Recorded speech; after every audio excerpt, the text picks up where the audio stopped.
My name is Steph, and this is the Dead Man Walking Podcast.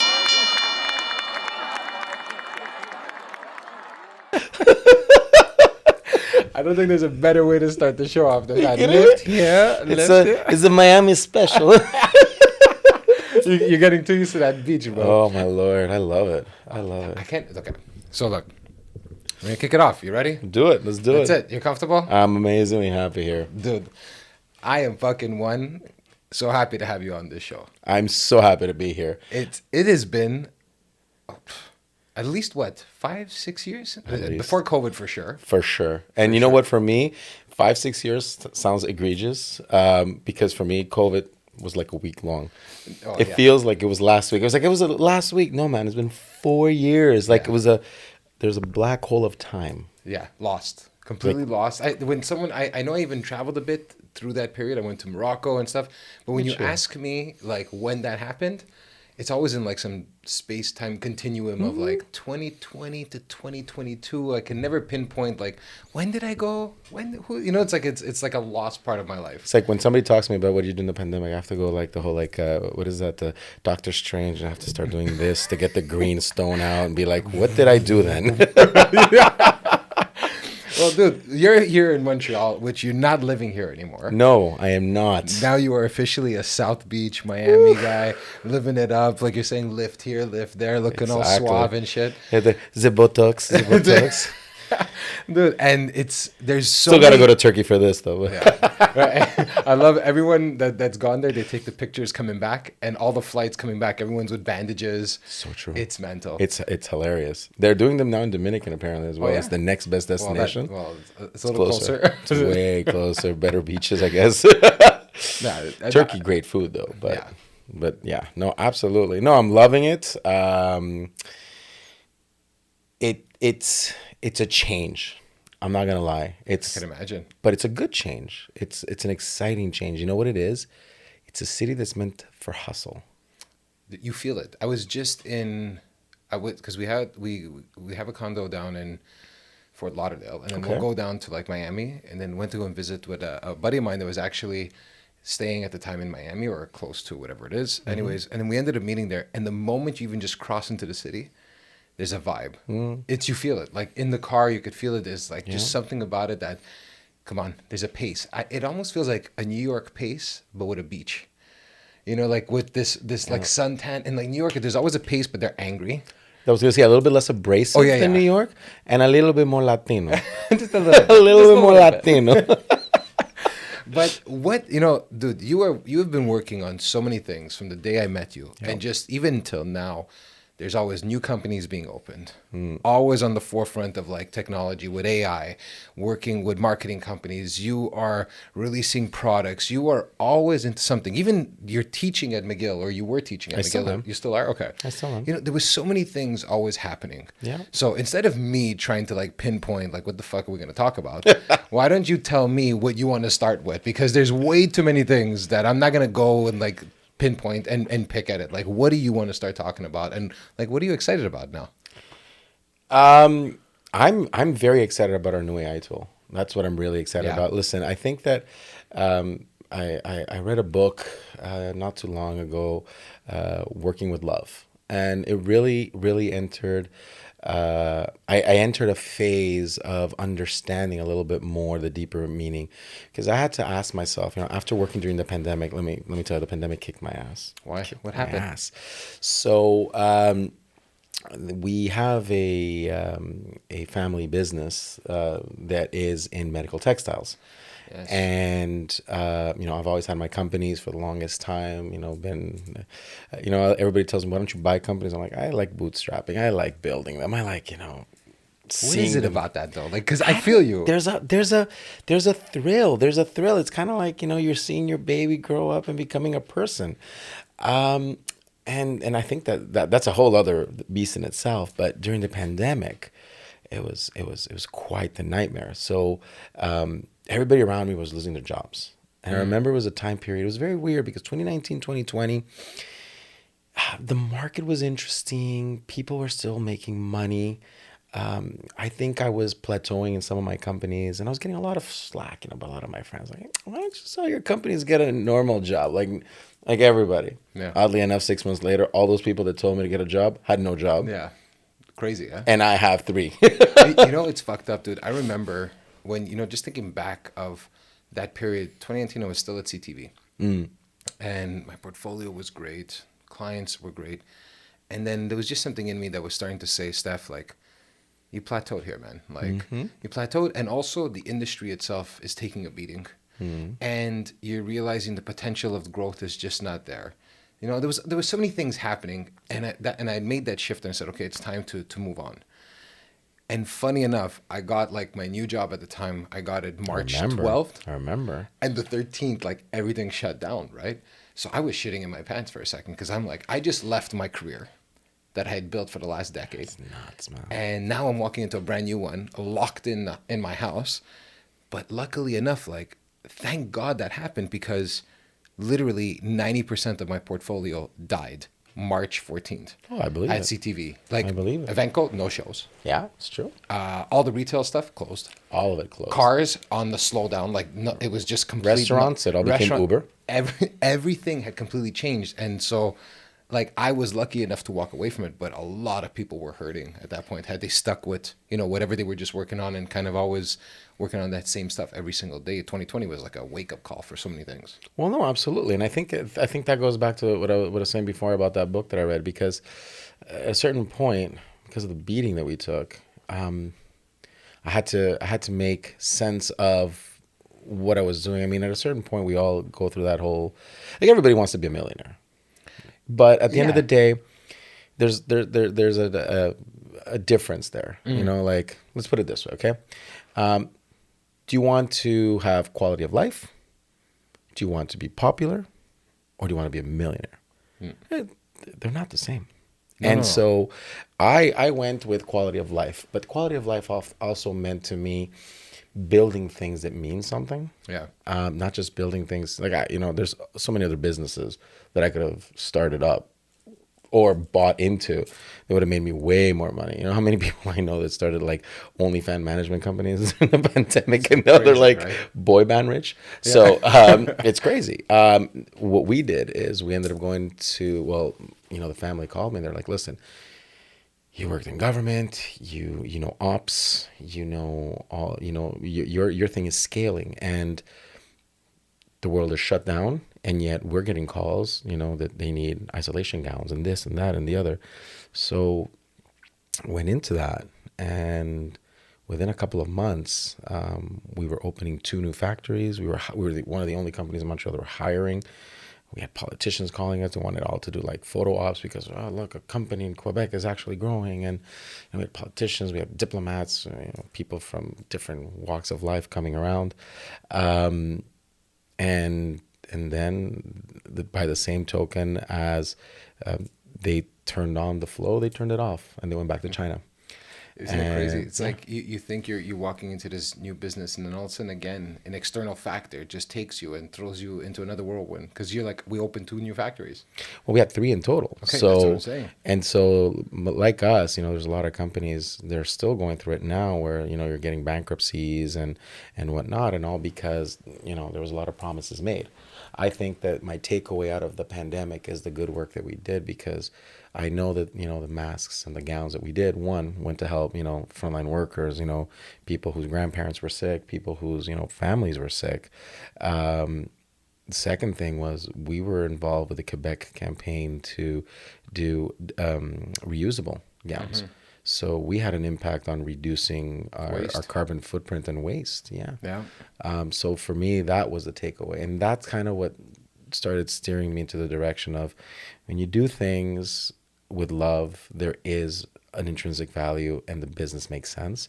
So this is the book. What was the book's like takeaway? You're saying when you do things with love, but you can be so blinded at times by opportunity that love gets lost.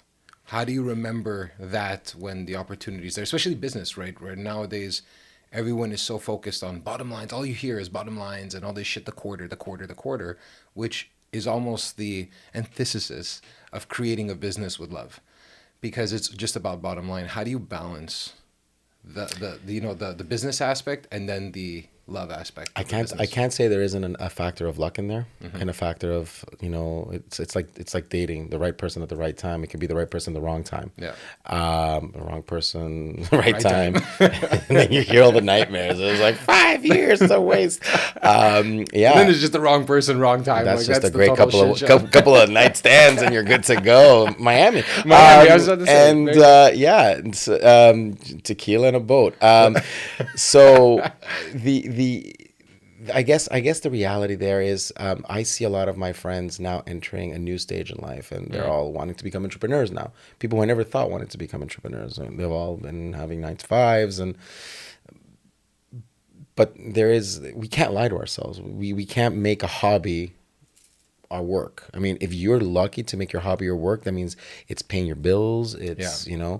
And I think it's about having objectives that make sense. I remember when I first started my businesses 10, 12 something years ago. I think one of the coolest things was d'être. Yeah. My raison d'être is, one, I don't ever want to be anywhere at 9 a.m. and I never want to wear a suit again. Yeah. But it's something so simple, but when you can keep Yeah. like that promise to yourself and you just know that this is something I just don't want to fucking do. No? Why compromise on that? Yeah. Like it's funny that they're not these big ones, but not wanting to wear a suit again, it's like for a lot of people, that's like their dream. And to know that from the day like you started walking into an entrepreneurial lifestyle, you were like, this is a fucking mandatory thing. I am never wearing a suit again. It would have Yeah. been funny if you were wearing a suit right now. No, I was like, I can wear a blazer. I can, Yeah. like spruce it up. I clean up decently. But I think that, that's the first stage of doing things. And then the next stage is, listen, at the end of the day, if you're not running a charity, you do need to think about the bottom line. Mm-hmm. But at the same time, there has to be some element of love and passion in there. So, for example, this AI tool that we're very happy about is an AI tool that we started working with some partners years ago. And as time progressed, I've seen firsthand how, accessibility is becoming a very big conversation piece. I mean, there's laws and legislations that have been passed recently that people are still not aware. Yeah. By 2025, if your website isn't accessible to the neurodiverse population, well, there's going to be the stick, not the carrot anymore. And the stick is $50,000 fines in Canada for individuals and small So, businesses, but up what do to you mean by 100,000. neurodiverse in the sense of like people that have like are ADHD, blind, HD? cognitive, Okay. blind, dyslexic. Okay, I know that there was the antitrust laws. There's a lot of stuff that's been coming. No, sorry, antitrust, privacy laws, Correct. data privacy laws. I mean, and that's been a huge one where they did a huge like campaign of huge campaign. Only if you were in tech, you heard about it. That I think it was Law 25 or whatever it was. About the protection of the data. And I have someone there, like literally, that's responsible just for overlooking data because it's so important and because it's so valuable for businesses, but also for the people themselves. Like all my data is going where, like what's happening. So this whole new law is something on top of that, like in a sense of So this one is a complete different law. So this one is the right to information. So Okay. 1 in 4 people in Canada and the U.S. are considered neurodiverse. That's 25% of your population. Yeah. That means it's a huge market. I mean, we're what, 36 million in Canada. Do the math. There's almost 10,000, 8,000 and change that are, a potential target market that you're missing million. out. Million. Sorry, yeah. I was like, wait, 8 I was like, my million. math. Let me do Yeah, my math. my again. math is wrong. You see, I'm not the accountant. You're not the CFO. No, I'm not the accountant. That's for sure. I'm the creative guy. But and so the reality is that when you start crunching those numbers, you see how many people are missing out on the opportunity, and not just the opportunity, but for example, your local town or city. Yeah. If they don't have accessibility tools, and guess what? They're 1 in 4 people in their territory cannot be served. They cannot get content. They cannot see where to register their kids for camp. They're going to struggle on, paying their taxes, not because they don't have the money, but because they just don't know how. They can't figure it out. Yeah. And so what we ended up doing was a tool that, much like all these other successful stories, we're not successful yet, we're on our way, but it was by accident. I was gonna say, what made you fall into that? Because there's a market. AI is kind of the sexy word right It now. is. but at the same time, like to combine that and actually turn it into something that can be helpful because it's helping 25% of the market, right? To have access to these things, but then, now tying that in with technology and all that other stuff. What started that process? To be quite honest, it was one of these by chance discoveries of generative AI and how it can create layers on websites. Not to go too much into the geek talk, but what it ended up doing was we were able to work with our partners to have a tool that we call Neuro AI. Yeah. And what it does is it creates profiles within a website in order for neurodiverse users to be able to adapt the website to their needs. You got ADHD, well, it creates hyper-focused content.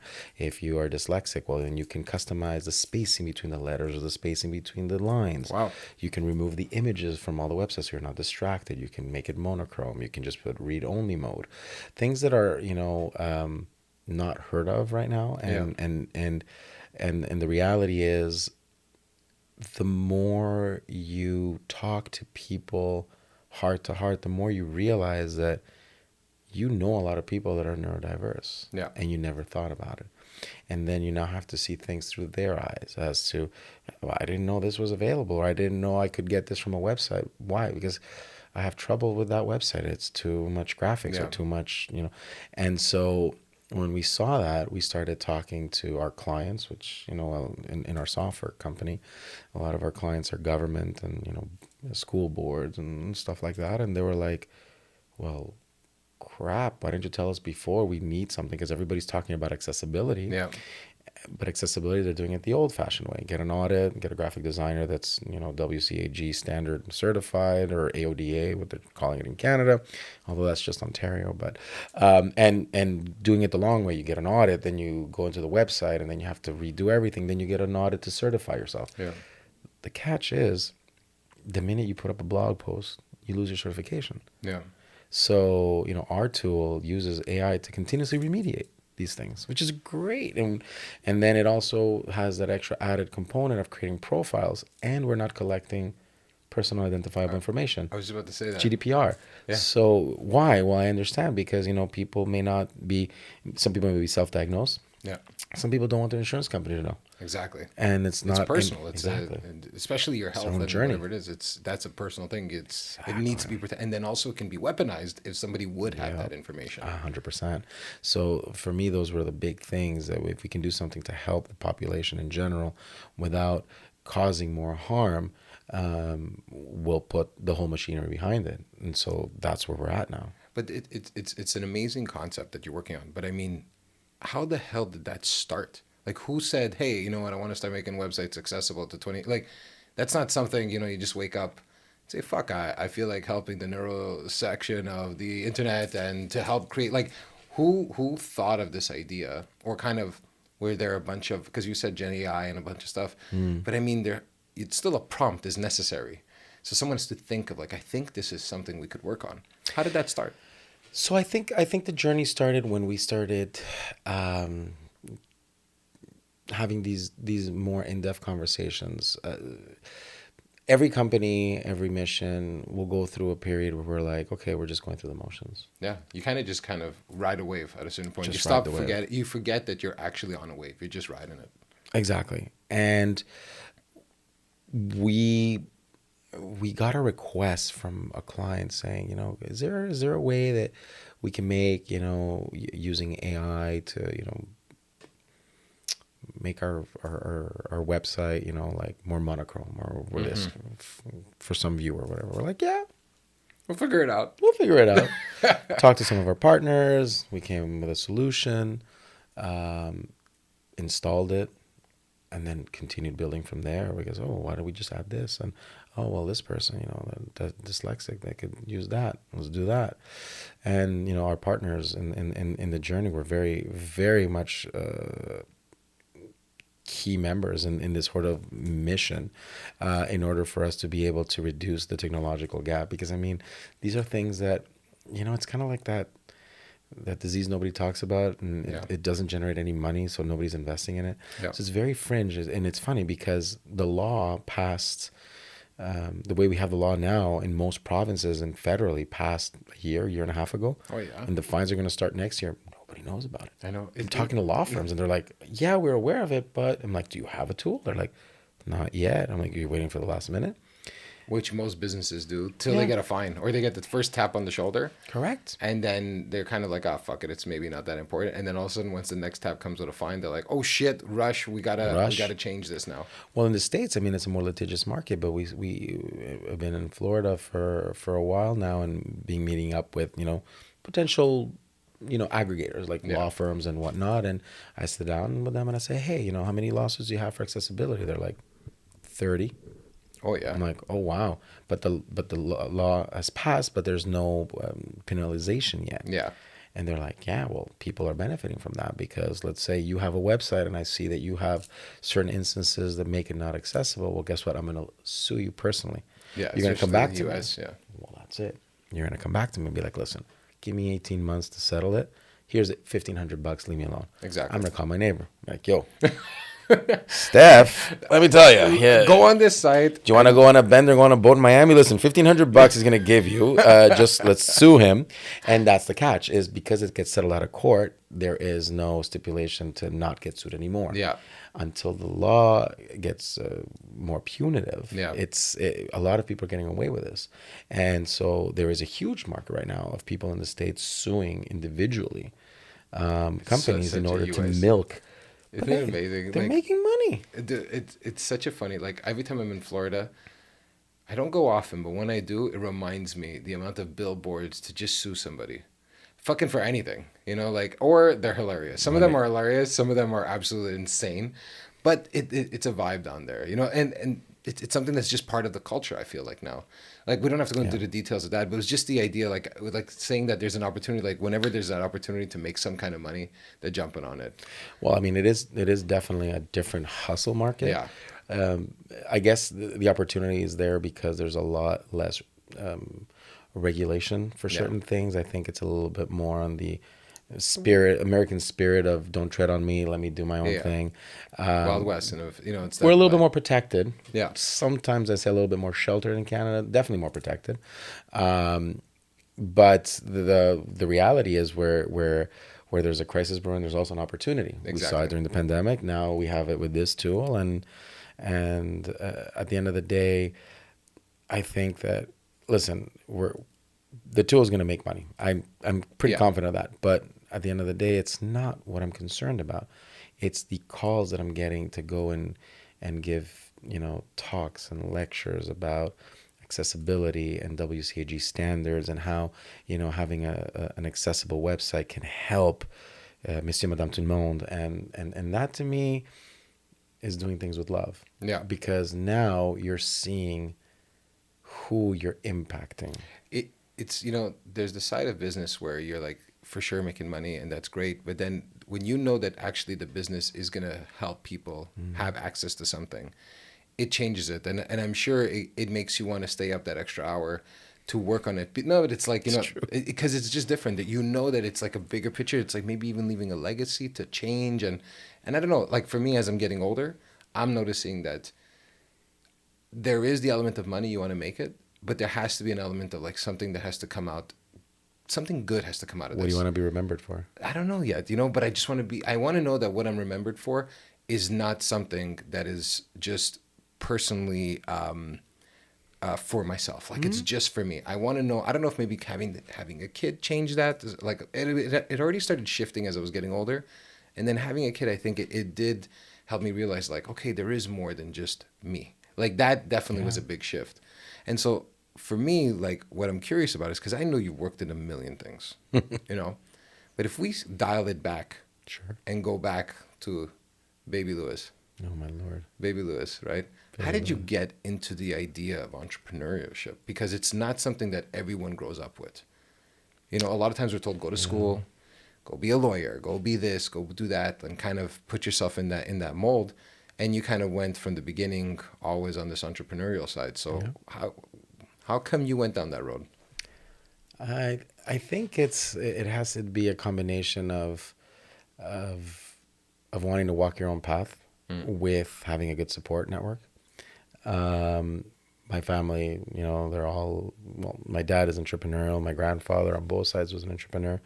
On my father's side, my grandfather, he owned wineries in Argentina, and so it's like it's Now I know where everybody. your drinking problem comes from. If only, if only he should have opened a coffee business instead. But I mean, listen, wineries and farms. It was 5 a.m. till Did you actually work on any of them? No, I did not. No, I man. honestly, I did not. And then on my grandfather's side, he had a metalworks factory. So very very middle class, very Yeah. hardworking. They eat what they hunt type thing. Yeah. And I guess that's where my dad had it. And I saw him ever since I was a kid. Like exactly that. If there's work to be done, then we work. We'll sleep later, Yeah. type thing. He. I was born in Canada, but I was raised in Latin America. When we came back, You were in Argentina? we were in Dominican actually. Oh. So I went to school in Dominican and came back to Canada in not the best of conditions, let's call it. And seeing my dad say, "Hey, you know what? We got to work. We got to work. We got to roll up our sleeves." And from starting his business in Canada in the back of his van, all the way to having 2, 3 factories. What did he end up doing? It was in the PPE stuff from day one. Yeah, he was in the PPE from day one, but Canada's not really known for PPE, Yeah, I was gonna and say. so he would do textiles, he would do whatever he could, and then obviously he'd get nursing uniform contracts and hospital contracts here and there, and oddly enough, when the pandemic hit, well, guess what? He has 20 something years of He was ready. experience and has the machinery, has everything. Yeah. Government came knocking, is like, Hola. Yella, let's go. Yella, let's go. So then that Yella, let's go became Yella, come here, and Yella, get to work, Yeah. and that was quite the experience. Not gonna lie, it was fun. It was unfortunate how it had to be wound down because it's not our fault. It was Canadian politics decision, I guess. It's always expected to go back to China. Not what we were told. Everybody said, "Hey, we need to increase our Canadian productivity," and I had hope that we want to bring back jobs. I mean, we're what in like 2024. People are struggling now. I come back to Montreal, and after living in Miami's a bubble. Yeah. Miami's a I was bubble. gonna say because Miami, outside of Miami, there's It, some it's pretty. tough. Yeah, it's tough, man. It's tough, but it's not as tough as here. I'm going to be quite transparent with you. I mean, I've been, I drove the first time I went. I stayed in different places, and it's not what it was maybe a couple of years ago, but it's not as tough. I see it. I come back to Montreal, and there's this air of it's tough. There's an air of thank God it's summer and we're probably gonna hit a vacation on a terrace, but I need it to be a cheap terrace, and that in itself, I haven't seen this since 2008. It's been a while, and so it's concerning because in 2008, I want to say it's a whole different generation that was in charge, I guess, and now it's a whole new generation coming involved, and they're seeing it for the first time. I'm seeing it for the second time, although I was kind of sheltered. I was still working for somebody back then. It's tough. It's tough. And the number one conversation I have with people is it's mentally tough. It's heavy. It's heavy. It's consequential. I mean, I have friends that liquidated everything, went to Mexico. Yeah, I know. There's a lot of people that just said, "I'm done." They left. They left Curacao. Curacao. They're in Colombia, and I'm talking like people that their Spanish is cerveza por favor, and they're out, Yeah. and they are happy like pigs and shit, and they're like, I would never go back. I think I had a guest that was on, and I think people, as you also start getting older, you start realizing that certain things are for you and certain things are just not for you. And you're able to make the call, And you're able to make the fast. call. So I had a buddy of mine, Simon, that was on, and he was telling me like he was working his jobs. He was working in restaurants. Like he wasn't an entrepreneur, but it was more the idea that he was always in the service industry. It was like restaurants and all that stuff. Him and his wife and his girlfriend at the time, but they always felt like even just the city, they felt out of place in a city context of just being in this small apartment, kind of like being exhausted to do after work to do the things they actually want to do because it was so demanding, so stressful, and all that stuff. And they ended up saying, after research, and they went down and they ended up buying a farm in Ecuador, like a piece of land, and they built this farm. They built this whole yoga retreat thing, Wow. and they're living off their own land, and they are fucking. There's obviously hard times. Like there was a huge earthquake in Ecuador years ago, Yeah. and they had just finished building. There's strife as well. There was like a mini riot Yeah, with yeah, the president and yeah, all yeah, that stuff. crazy shit going on, right? But no matter what, they had built this life down there that just resonated more with who they were. And I think, as like even for me, I'm noticing things that I thought I needed, and and now I'm like, fuck, I don't need this at all in my life. It's actually was something that was marketed to me that I need to have this, and I'm like unlocking a lot of those things of like, Oh, 100%. this is not really that important, 100%. And so like coming back to what you were saying is, I think people are starting to realize on a lot of things that maybe this is not what I want. This is, I don't want this. I don't want this stress in my life. Like, I'm sure there's another way that I can enjoy my life without having all this stress of either pressure from work, pressure from social media, or whatever the story is. Like, but starting to recognize that it's heavy. And I think there's just a heaviness in the air for a lot of people because they're having a hard time listening to their gut of like, what the fuck is really going on? I find that the pandemic gave us the opportunity to question things. Yeah. I've never since the pandemic been told, why don't you close your companies and go get a job? If anything, How were you thinking when you heard that? Like, did it fuck you up just a bit to think of like, maybe I should close my companies? Like, was there maybe almost in a sense of a get out of jail feeling? Like, I don't have to have the responsibility of owning companies. I can be an employee now. Like, was there maybe something enticing about that? for 5 minutes. For 5 minutes. Listen, I was blessed to come from a good school of internships. I did an internship at the UN. I had very good bosses, even some of the shittiest of bosses. I retained some of the greatest lessons and learned most from the assholes, actually. Yeah, you always learn from the assholes. At the moment, The you're like, shitty I want experiences, to, yeah. But the reality is that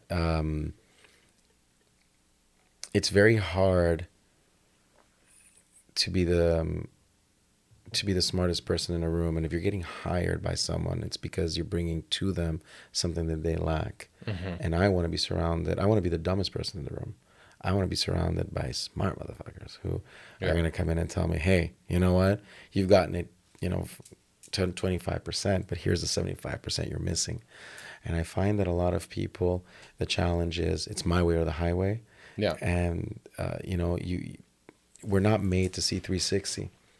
That's why at a certain point you need a spouse, whatever that means to you, because they got your back. Some of your best friends, at my age, it's not about the quantity of friends, it's about the quality of the few that I have. Yeah. I love one of my best friends has this saying that he goes, my boys are my boys. If somebody knocks on my door one night and my boy's there and be like, I killed the baby, be like, what the baby do? Come on in.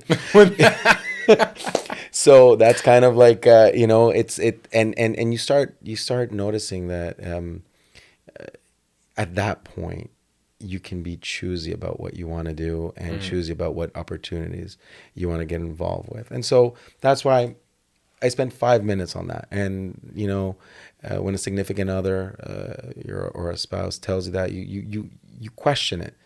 But you have to have your bearings straight. It took me those 5 minutes to say, listen, I have multiple sources of revenue right now. Some are great, some are not so great. And they can't all align at the same time. Yeah. But you know what it is? I'm creatively challenged. I am building something for the greater good. Some of these will survive the test of time, and I'll have a legacy to give on. Some of them I'll sell. Some of them I'll close. Yep. You know what? But I live by this whole idea.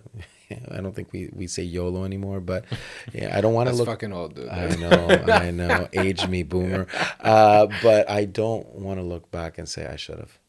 Dude, that is the only fear I realize that I have outside of like, obviously, a fucking animal running after me, but it's just this feeling. Or an iguana falling on you from just Florida. Something, but it's just this idea of, I think that's what really drives me a lot is I'm thinking to myself, imagine I didn't try. Like that's all I ask myself. It's like, dude, it's okay if it doesn't work. Yeah. But you gotta try it at least. If you're thinking about this for all this time and you're imagining potentials and you're imagining all this shit, or you just even smile thinking about that shit that you want to do, by not trying it, you are kind of like robbing yourself of this potential feeling that you can have on a continuous basis for as long as possible. But also, you know that this is going to be a regret when you're older. Yeah. When you physically can't, because there will come a time when you physically won't be able to do all the stuff you want to do. It's true. You know, the mentally, who knows what happens. Just health-wise, there's just something is gonna happen to you. It's like, to think it's not is fucking insane. So to not at least start venturing, and I'm not saying dive in full force, quit your jobs, but I mean, Plan it out. Plan it out. Like, I was talking with a buddy of mine actually last night, and I said, you know, when you have a dream of something, like for me, this podcast, it was like a dream in my mind to start one. I don't know why. I just fucking had it. But And congratulations on it, by the way. I appreciate, thank you. But it was this idea of like, I don't want to let go of everything to just do that. It was like, I find almost like you need a dream during the nightmare. Like when you start feeling like you're not enjoying your life, you need to have the dream that you're working on. And then it actually pushes you more to get the dream to become a reality. Yeah. Because then if all of a sudden the dream is going to the 9 to 5, like it shifts right away and you quit everything, I find there's so much stress after for this dream to be successful that you're poisoning it, because you're like, well, who's going to pay the fucking electricity bill? Like, who's going to pay this? So you don't have this balance of kind of like walking into that dream for a bit and just working on it and just enjoying it. Sometimes it's 2 a.m. and you're still on it and you're just enjoying yourself and you're having fun and you're like, oh man, I can't believe I made this, and like, or I started this, or I got that new contract, or whatever the story is, you know. I find there's something so fun of just having an idea, and I think you were saying this earlier, but then building on it and seeing this baby go from this like little idea into something tangible, into something that's leaving an impact. It's like, Let's put it this way. That's the instant hard on when I think about it. I agree. I took a flight yesterday at 8 a.m., so I was up at 5:30. And then I got caught last night working on the archetype of our new program, our new AI-based program that's going to be rolling out by next year. And we're already doing the architecture on it and all these other things. And before I knew it, it was 7 a.m. today. Yeah. I've been up for 24, 26 hours, slept the 2 coffees. hours, hence the coffees today, slept 2 hours, and went right back to work. Yeah. You know, I can't do that every day. I'm not a spring chicken anymore, as we can see. But the reality is there's something to be said about things that drive you. And for some people, it's family. Amen to that. And some people, it's building something and a legacy. I think that is the most important thing, is identifying what is important to you. I mean, I strongly do not recommend entrepreneurship for everybody. Yeah, it's not for everybody. For everybody. And I don't mean it in it's the like sense karaoke's it's not for good. everybody either. Yeah. Turn off the mic. Yeah, but I agree with you. It's like this idea that entrepreneurship is for everybody. It's not. No. And not in this, oh, you can't do it and I can. It's entrepreneurship. What people forget is that you need to be passionate about what you're working on. Like, that to me is the only thing that gets you through the fucking night when you do not want to do it and everyone's telling you you're a loser and you're not going to make it and it's a waste of time and you should go do this. And that's why you need to have that drive and that passion for what you're working on, or else you're just not going to make it. It's also funny how many people tell you you're not going to make it. Oh my God, dude. And it's the closest people. It's usually the closest people. It's family, friends, and they're like, dude, what are you doing? And and everybody's like, what are you doing? You're wasting your... Everybody has an opinion. And Bro, insane. I some people say it's a form of nostalgia, it's a form of, you know, feeling useful, feeling helpful. I take it with a grain of salt. I move on. Listen, for the longest time, people were like, "What are you gonna do in the States?" I go to the beach. I go to the beach in the States. Just already that, like just that. But that's the thing, because a lot of people, you know, and I'm not gonna open that can of worms, but everybody's like, "How can you live in the States? You know, Trump or Biden or guns or snakes or rednecks and whitenecks and this necks." And I'm like, listen, there's always a bias everywhere. I am yet to see gun-toting cowboys shooting alligators and eating, you know, crawfish. Your And Florida experience sucks, actually, right now. I love my experience. I'm in an area in Brickell where I'm still close to the action, but not too close to that Yeah. So I'm happy. That's where my buddy was thinking, was in Brickell. It's great. I'm walking distance from the office, which is a change from here. When I come back to the office here, it's like a 50-minute drive to go like 10 Yeah. kilometers or something. Yeah, But that's kind of the issue that now people turn around and be like, wow, yeah. what do I have to do? You know what's funny? The people that always say it's never gonna work, whenever it fucking works out, they're always the first ones that are like, not in a mean way, but they're like, oh, maybe like, oh, congrats, man, I'm so happy for you. But you were shitting on me like for the last year Yeah. about this, and now you're like, I'm not saying in a way, fuck you, but it's just, what benefit does someone get by you telling them something they want to work on is not gonna work? Like, I don't understand that concept. I think it's more coming to terms with their reality. That somebody is actually pursuing that dream that they may not be able to do at that moment because of the conditions in their life. They may have kids, they may have a job, they may have some debt, they may have a sick parent. All these things are fortunate, unfortunate. They're obligations that keep you rooted. I mean, listen, I have my parents here. Yeah. I'm an only child. I miss them. And I try to come as often as I can. It helps that I have an office here. So, I come, check out keep the a footprint, office. Yeah. But it's the way I say it is nowadays. I mean, before I would have probably gotten pissed and angry, and now I see it as every house is a world, and we don't know what the politics in that house are. And you don't know the desperation that there may be in a household. I'll give you an example, and you're gonna love this example. During the pandemic, I was living in LaSalle. We had not bought our house yet. We were living in a nice condo that we owned. And we were looking to buy, and, decided to do the move to Vaudreuil on the water. Great move. But before that, we're still in LaSalle, still a little bit more critical mass, a lot of people around. And, they had that 8 o'clock curfew. Oh yeah, where it's dead, like literally. So it was 8 o'clock curfew during the pandemic, and I'd been going to the States for work, so I had to get myself jabbed, and I wasn't too happy about that. And all of a sudden I'm back in town, and I hear a commotion outside. And I'm like, what the heck's going on outside? And I go outside, and I see all the neighbors outside, and there's these cops, and they stopped this couple because it's past 8 and they're walking. Mm-hmm. I'm like, guys, what are you? Obviously, I'm not talking to them, but I'm like mumbling, what's going on? Like, and I see a male cop just like dying of laughter, trying to hide. Woman cop being, very strict and very. And so we start listening, and what it is that back then they had passed a law that you could walk only your pets after 8. No. So she had put a leash on her husband. She was calling him his pet. It's like, I'm walking my pet.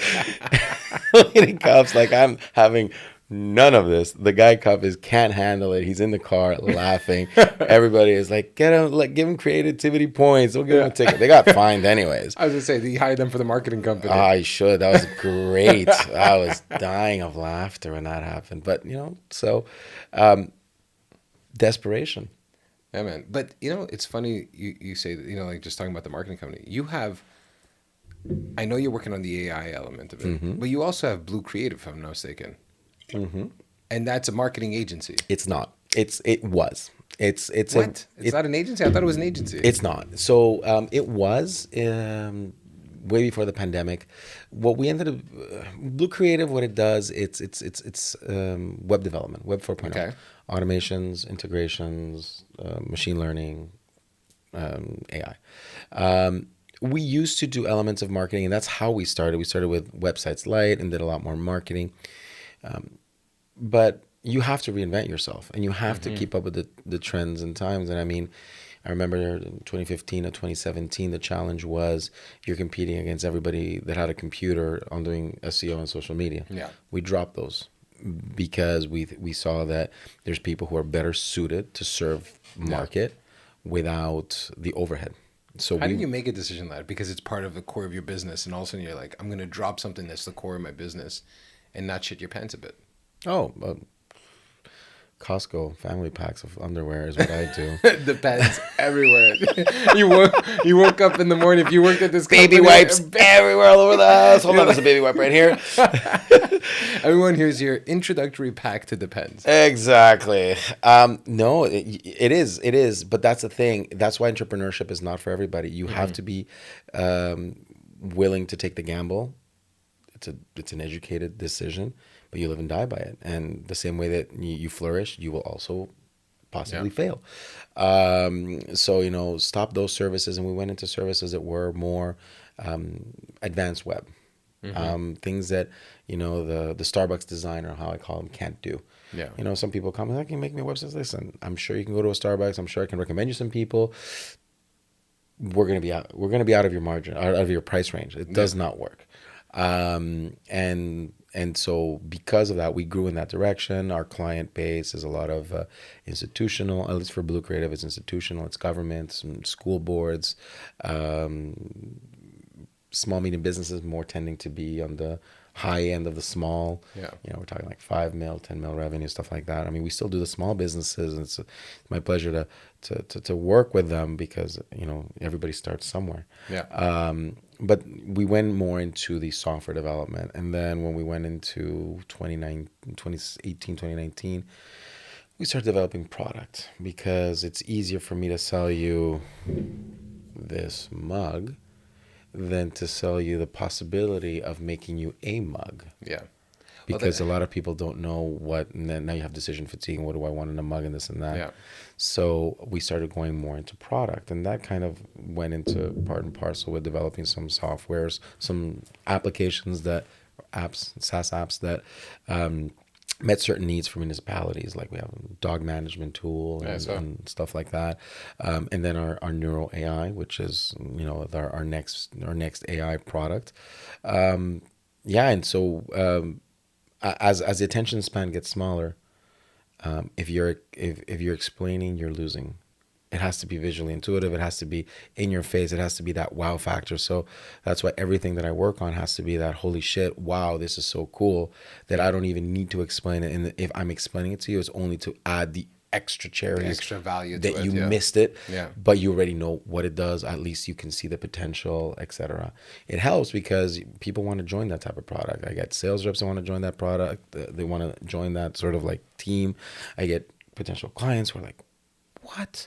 This is great.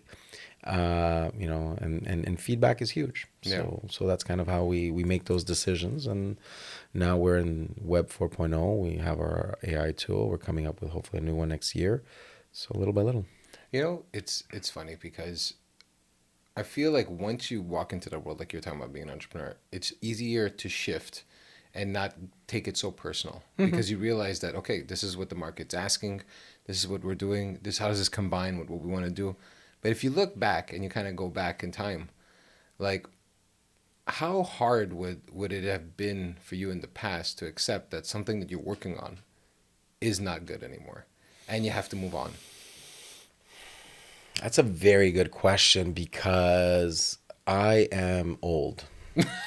And that's a great answer. And because how old are you again? I am too old to not tell.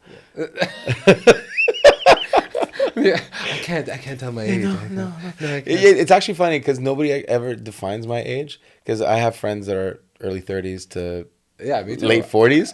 So it really depends who I'm hanging out with. Yeah. Right? They're like, oh, you're in your like mid 40s or you're like in your early 30s.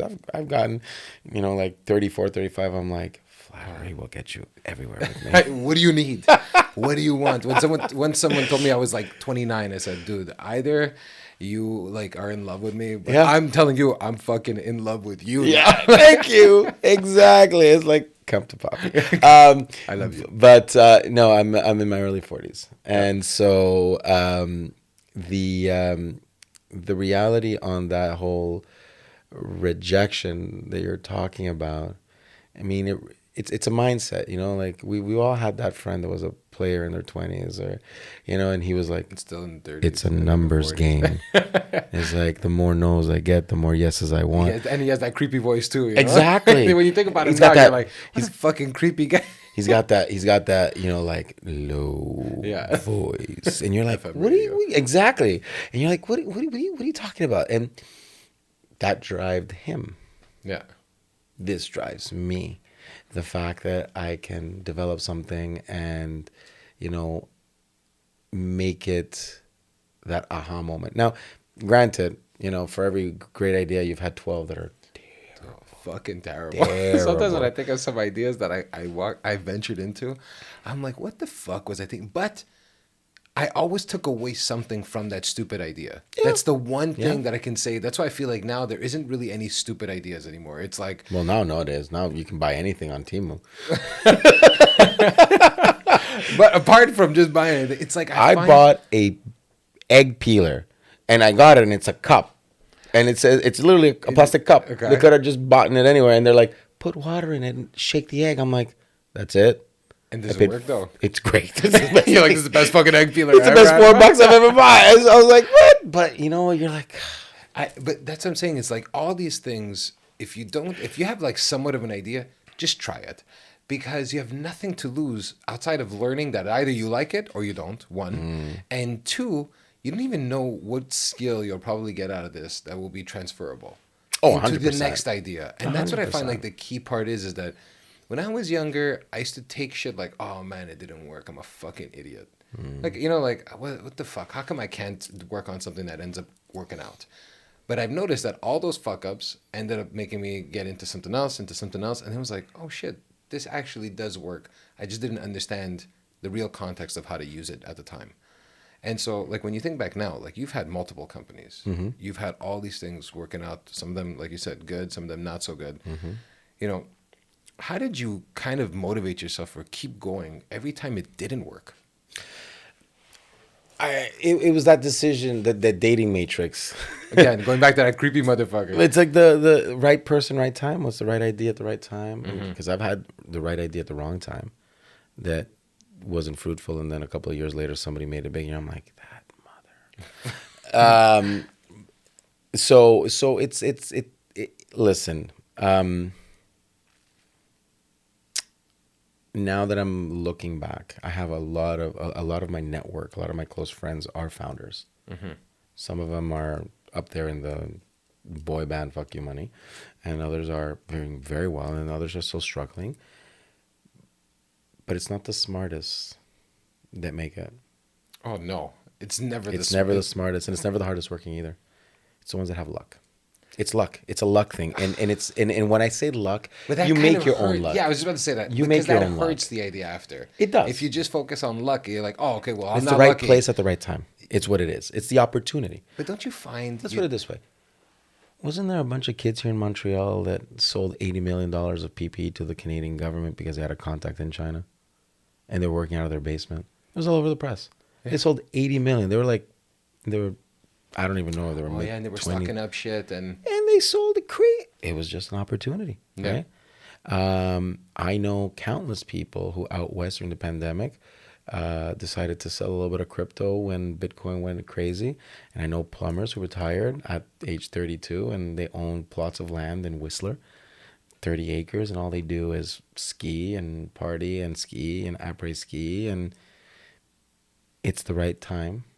It was the right moment. It was the right idea. So the reality, it shouldn't take away from your idea or the merit of your idea is what I'm getting at. It just may not have been that moment. It's right person, right time, wrong person, right time, matrix. I definitely, like, I remember when I was thinking, like, of, let's say, music days when I was playing music, I would see some musicians that definitely were better than 3/4 of the artists that are making millions of dollars a year. Like, their musicianship was phenomenal. Of course. But they made fuck all. And they didn't do anything because they didn't know how to market themselves. They didn't know how to communicate and create networks. And I find all that is like the luck ends up working out because there was so many things that were happening that you had said it's like it creates this luck for you and this opportunity because you now, let's say as an example, if you're a musician or if you're a business and you're starting off, but you're not talking to anybody. You're not fucking connecting with anyone. Yes. You know, so it's like You make your own luck. Exactly. That's why it's like luck for me is such a weird word, because had I not spoken to these 20 people and not been to that conference and not read that book and not started the site and not connected with that and had some sort of contact in China because I was making t-shirts, you know, like whatever it is, all of a sudden all that shit comes together and you're like, oh, opportunity comes up, PPE, whatever it is, and you're like, oh fuck, but I have all these contacts now, I have all these things, like they were already built in all these other ways. 100%. And then the luck is like you're just more aware of an opportunity, and then it seems like luck. That's kind of like my perspective. I agree. And I think you said it the best. You have to create your luck. And you're not going to create your luck by sitting in your bedroom or in your couch being like, I wish, on your phone while you're doom scrolling. Yeah. You know, like and again, this is just me. It's not promotion. It's not, but like, for example, before I go to bed, I'll watch a couple of, educational stuff or like Dude, market stuff. What do you really watch? Local Montreal talent. Local Montreal talent. Up on the carry. No, it's so, like, for example, I'll watch on YouTube. You know, I do watch a lot of like Diaries of a CEO. Love that guy. Yeah. Watch some of that. Take tidbits of wisdom, because the reality is, I teach. Yeah. But I teach the way I want to be taught. I was about that. How do you go into a teacher mode, which is basically the concept of like almost creating employees? Like, yes. Teaching is like very mentality of creating an employee, and walk in as an entrepreneur and try to teach in a way to create someone that is going to be thinking for themselves and making decisions. How do you switch that on? Like, how do you become that role model? Not a role model, that character in the classroom. Well, I mean, that's a big one to unpack. I think that the reality there is that you have to be willing to do that knowledge transfer. And, I teach the way I want to learn, and I don't want to learn. When I was in school, I did, my undergrad, my grad, my MBA, and, I regretted the MBA because I spent a lot of money, didn't learn much. Could have just spent that money doing parties and making a network. It's pretty much what I did anyways. But the whole catch there is that you're learning by example, case studies, bringing in people from the community, people that were successful, people that were not successful, hearing their story, hearing their why, hearing what good was for them at that moment, and then sort of like unpacking that and being like, okay, I understand now why he made these decisions, versus reading it from a document that makes no sense. So, for example, when I teach, first of all, I lower the guard a lot. I play with my students because I do grads mostly, and what I'll do is I'll wait for them in classroom as a student, and then they'll show them like, does anybody know who the teacher is? I've heard he's a hard ass. I don't know. And they start talking, whatever. Yeah. And then when the class starts, I put on my blazer, I get up, and I say, all right, class will start. They're like, oh, no, that's the teacher. But that's the thing. The first thing is, like, never see them coming. And then from there, that's the worst thing. You kind of create a credibility factor from day one, almost, with the students. And their guard is lowered. And so at that point, I'll go and I'll get some people who are like, for example, one of my friends is like the global director of Cirque du Soleil for social media, and one of the classes I teach is in digital marketing for the creatives. And so I'll bring her because a day in her life is like a year in most people's experiences. Yeah. And it's like, I don't need to know what you do because I can teach people Hootsuite. You don't even need to do that. You can go on YouTube and learn it. Exactly. You can go to Udemy if you want. It's free. It's not that what you're going for. You're going for the upper level of experiences and the network that the people bring to you. So, I tend to want to bring some real good guest speakers, and I talk about the different, from my startups to the companies that are working to the times that I worked in government in Quebec and Ottawa and the UN in Europe. And there's always something there. There's always a story. Always. There's always a story. And so teaching through storytelling is the way I like to learn. Yeah. Which is the reason why I do a lot of like listening to podcasts, and I do a lot of books, and then some more audibles than books recently. But I find that if I'm learning by somebody else's experience, well, guess what? I don't have to live it. I have to live that mistake. to me, the story behind someone's journey is the best teaching possible. Yeah. And so I don't understand why people don't like reading biographies of the people that they want to somewhat emulate or whatever it is, True. because you'll probably resonate with a lot of many facets of this person's journey. From, you know, the one for me that I know was a big one. Total Recall, dude, from Arnold Schwarzenegger, was a fucking sick biography. And there's other great ones, but that one, for some reason, I think what resonated most for me in that book is that this guy, after World War II, is in some buttfuck place nowhere in Austria, completely destroyed, and he has this dream of being like a bodybuilding champion in the US. And like, when you think about it, his chances of being successful are highly unlikely. Yeah. It's so against him, especially at the time He lived the period. dream, the American dream at the best. Like, he brought like all these this imagination, and then the part that I actually like the most is when he's now, like, he moves to the US, he wins, like, all that stuff. He was like, I'm gonna be this action star, you know. And people are like, dude, never gonna happen. You can't even say your name. You can't speak English. You can't speak English. Yeah. Your name doesn't look well on a poster. You're huge. You can't act. And what he did in the process was, like, he had started this whole real estate thing where he was working as a contractor. He started buying commercial buildings when no one was like, Wow. so he was doing all this shit in the background that no one even knows about in this story. And because he had I worked didn't like, know that. yeah, dude, this guy was like, for me, what buzzed me out was that he'd be still working out like 4 or 5 hours a day. Then he had this contracting, like, construction company. He was going to acting classes. He was doing all this stuff. And he had made a promise to himself, I'm never going to take a shit role for money because I'll have money coming in from something else. So I can focus There you on, go. I want to be the biggest selling action star. Like, this was his dream. And when you think about it, like, as an actor, you know, especially, people like, just take any role, just do anything. And he went the complete opposite. So I always just tell myself, that was my favorite part of the story, is that he had built his own source of money to come in. So that way he can make the choices he really wants in life on the dreams.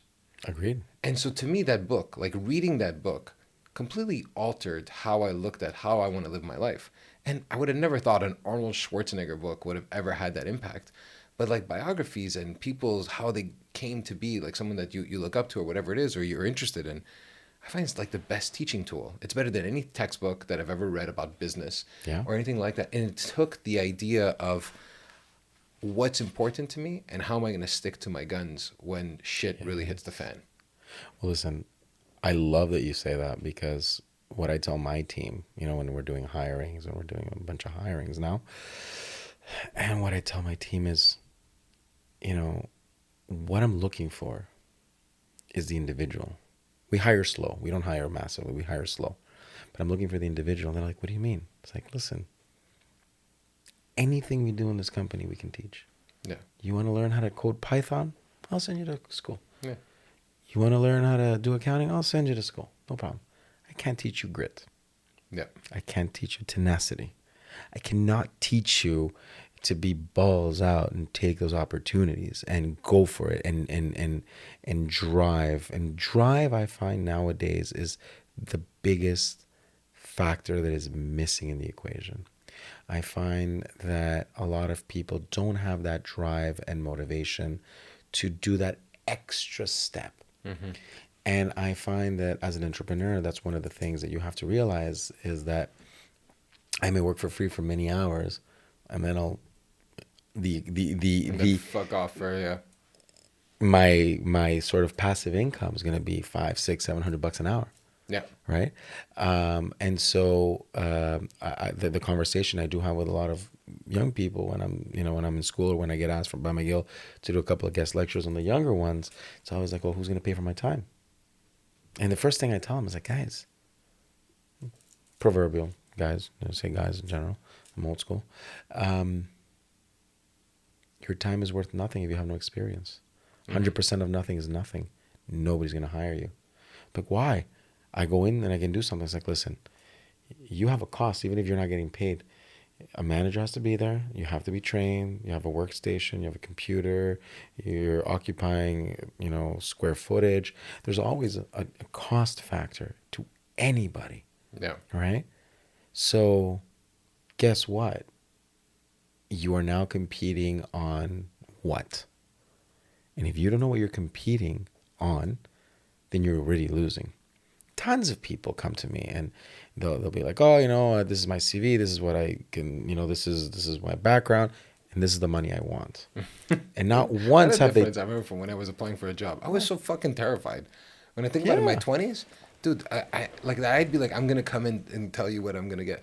Maybe because I didn't finish university, so I always had this feeling that maybe I wasn't good enough to demand something when I was younger, because I felt that education was such a necessary part of having the opportunity to demand for it. So maybe How that's the tables have turned, eh? yeah, but it's fucked up. Like when I think about it now, I'm not saying don't go to school, but I'm happy I didn't finish school and not because I think school is bad. It's because I knew it wasn't for me. And so I was like, why the fuck am I going to finish a degree in something I don't want to do? Like, I know this already. So let me just 100%. work on my dreams. Let me work on all that. And then it feels like the curve, like, oh my God, I fucked up. And I remember when I was a kid, there was imagine if I would have went to school. Imagine, could have things changed? And to be honest, it needed to go that way because it taught me, like, dude, if I'm in the same room with someone that has a degree, the one thing that I do have that is better than any degree is I'm gonna outwork you, bro. There you go. There is no way, if I really want to get this done, I'm not going to sleep. There's like I get this obsession in my mind where it's almost maniacal, in a sense of where I will not stop till I get it. There you And go. in one sense, it's amazing. And then I have to learn to calm that down too, because then it's completely draining. But that's your defining moment, and that's your Exactly. defining factor. Yeah. Which I find that a lot of people don't have. And in your case, I see that a lot of people that don't finish school, they have this drive and they have this energy, and it's because they just couldn't wait to finish school, and it was just not for them. And Yeah. they're F-18s, they want to go faster. And you know what? I think there's a market for that. I mean, if I had a kid right now, they're like, I want to do an MBA, I'd be like, no, don't do it. Don't do. There's so many other things you could do. Yeah. And I find it's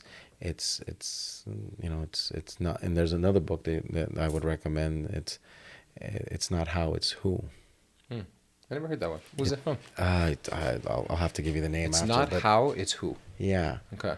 because everybody needs a who, not a how, to help you leverage your abilities as well. And Yeah. and you can only work 8 hours, 10 hours, whatever it is that you decide to torture yourself through, but you can aggregate that by the people in your network. And sometimes it's better to hire a professional or partner up with a professional, or partner up with somebody with vision if you're the ops guy. And these are little details that a lot of people miss out on, and a lot of people are like, it's 100% of me. No, you can't. It's You can't. impossible. This show was something that, when I think about it now, like in the past, I realized I had a lot of that. I have to take care of everything. And then as this show started, I had realized that I only had so much bandwidth. Yeah. And then when my buddy called me up after like episode 6 or 7, he's like, bro, I love this show. I love it. He goes, I listened to it. I think it's amazing. I want to be part of it. And a part of me, so Chris, the guy that like edits, he's my partner now in the show. It's like the moment he became part of the team, one, it wasn't lonely anymore, because it gets fucking lonely. It gets lonely. It gets lonely, you know. I And know. at a certain point, you're like, you start forgetting why you've been doing this. It's kind of like you lose the essence of the fun that you had maybe at a certain point. And so I'm a few episodes deep into it, and I'm already starting to get like, I love this thing, but how am I gonna manage? I don't have the time to do the video part. I just don't have the time, the bandwidth. The kid was coming. There was all this shit happening. And so when he came in, it was like this perfect opportunity of one of my best friends. Then he's an amazing, like, he's great at all this stuff. And then he loves the show. He was passionate about it. And I thought to myself, this is a great marriage right now of like two minds in one. And we can make this show go bigger faster, in a sense, and get to where I can envision it quicker. And he brought that to the table. And in hindsight, like, that's a good partnership. Not every partnership's a good one, but that's a good one, because you realize, like you said, I have more of I'm on the show, I'll get the guests, we'll talk, we'll do all this stuff. And he's in the background taking care of all the fucking like editing, doing all that 100%. shit. And so that just allows me to be the best at what I can do, allows him to have the best part of, he loves doing this shit. So it's like fantastic. Like, how do we merge this? How do we get this better? And so in the conversations also when we have together is, what are we lacking, the two of us now? Because that, if anyone needs to come involved in this project, needs to fill up that space now. Yeah. And so it changed the whole prospect of how many partners you have. It doesn't matter how many partners you have, is what do they bring to the table to 100%. get to where we need to get to. and that's the right amount of partners. Oh, I agree. So it was funny. So you asked me if I was teaching still at McGill, and I am. And at the beginning of the year, I had a contract where I was literally flying every week here. Fucking jet set over here. Don't Fucking recommend money. it. Don't recommend it. Air Canada Rouge, baby. It was a bit on the taxing side, but it was the opportunity where one of my old friends and business partner, in one of my projects, he's like, I've been doing a lot of podcasts, and what if we start our own? And I was like, listen, I don't know if we can do maybe a limited series. Yeah. I don't have the bandwidth to start a podcast. Yeah, dude, it's time, man. I know. And we did it, and it's launching now in the summer. We've done. What's it called? It's called Challenging the Fifth Level. So it's a podcast for C-suites. Okay. It's a podcast because, much like you just said, and you said it exactly right, it's lonely. And it gets lonely in the top. And it's funny because, as an entrepreneur and as a founder, I'll go out with my buddy who, is a 9-to-5er, and I start talking to him about my problems. He's going to look at me like, what the hell is your problem? They don't understand. We don't have the same problems. Yeah. It's like venting about your kid problems to somebody who's like an eternal single person. They don't get it. Yeah, they don't get it. They don't I remember when get people it. used to talk to me about their kids, they'd be like, oh, shut the fuck up. Like, I don't even know what the fuck you're talking about. Like, well, I don't care, one. And two, like, come on. It's like everything can be fixed with a roofie colada. And now it's like, dude, the whole kid concept, now that I have one, I completely get it. Why it's like, this is fucking insane at times, It's your world. It becomes, and this was a question I was thinking I wanted to ask you, like, throughout the conversation, as you had mentioned the why. For me now, I have my whys. I always found my whys were a bit flaky. When I think back of like why maybe those things failed or whatever it was, I think because the goal originally was, I think, money. Like, money was a big part of the why. Now money doesn't even fucking play a factor in my why. It's the benefit, hopefully, of the why, but it's not the why anymore. Not even close to it. And I know that shift happened. I know for me, it was my kid. I don't even hide it. That completely altered my whole fucking point of view. For you, what's your why now? After opening all these businesses, all this shit that you've done, what's the thing that makes fucking you want to get up to still keep doing this?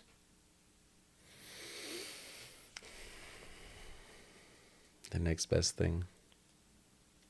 Elaborate, bro. I'm not going to let you off the hook. Don't give me that next best shit. Well, no, but it is the next best thing because the reality is there's something gratifying with having had an idea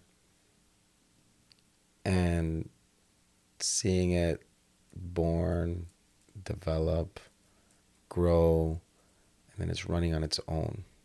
And then you're like, okay, I feel confident that I can start something else now.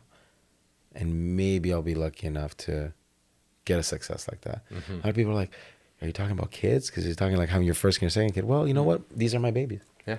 They're my babies. And, obviously not the same, but there is a lot of similarity to it. Like, people There can say is. not the same, but I've been on both sides of it now. When you love doing something, it's your baby. It's a part of you. You love it. You think about it. You want only the best for it. It's literally the same thing, like a baby. And it's true what they say that, if you're doing what you love, you're not working a single hour in a day. And that's kind of the reality where I'm like blessed to be, jumping from one project to the next. Hey man, do all my projects work out? No. Are all my projects working out? Absolutely not. There's some projects I'm like, Yeah. However, there is something gratifying in it. There's something very fulfilling in being able to do these things, and the fact that I'm able to put my creativity to work, and somebody somewhere appreciates it enough to pay me for what I'm doing, to me is a gift. And that's awesome. that's the whole entrepreneurial aspect for me, man. That's awesome. So look, man, we've been fucking talking for about an hour something minutes now. How do you want to end this, man?